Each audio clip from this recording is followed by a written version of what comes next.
सभी को नमस्ते।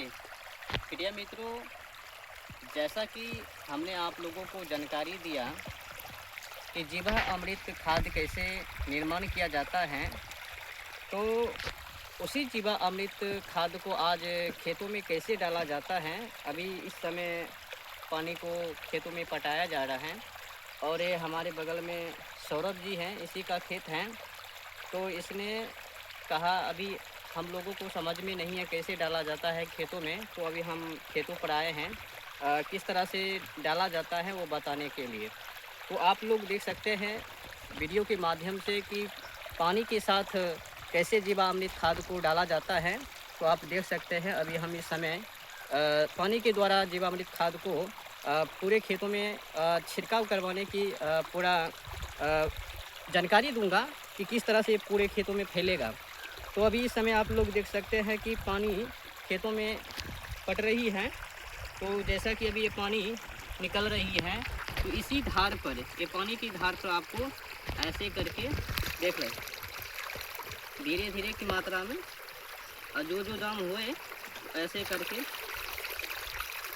देख सकते हैं। इसी तरह से आप अपने खेतों में छोड़ना है।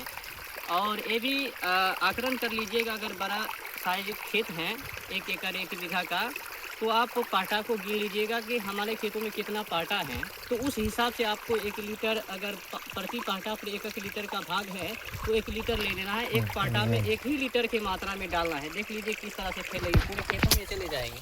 अभी ये जो है खेतों में जा रही है।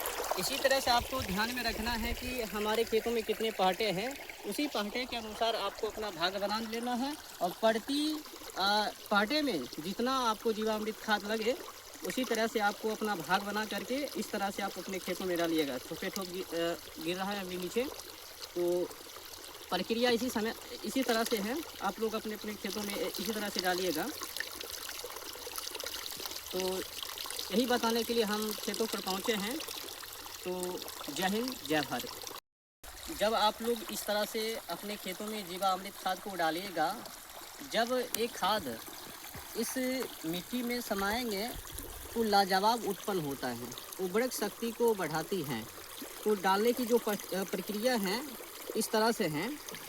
जिस तरह से भी पानी खेतों में जा रही है, तो आप अगर इस तरह से नियमों का पालन करते हैं और इस तरह से खेतों में जीवामृत खाद का वितरण करते हैं, तो जब एक खेतों में जाएगी और पूरे खेत फैलेगी तो लाजवाब उत्पादन हो जाते हैं किसानों को।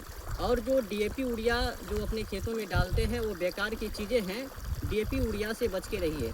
डीएपी मिट्टी को बंजर कर रही है और यूरिया सूक्ष्म जीव, पोषक तत्व और केचुआ को समाप्त कर रही है। ध्यान रखिएगा, डीएपी यूरिया से बच के रहिए। अभी जैसा कि मैं आप लोगों को बताया कि जीवा अमृत खाद को खेतों में कैसे डाला जाता है, अभी आप लोग देख सकते हैं पानी पट रही है और पानी के साथ में जीवा अमृत खाद को मैं डाल रहा हूँ। जब इस तरह से आप अपने खेतों में डालिएगा, ये पानी जहाँ जहाँ जाएगी तहाँ तहाँ का ये उर्वरक शक्ति को बढ़ा देगी। तो आप लोग भी अपने खेतों में इसी तरह से जीवामृत खाद को डालिएगा।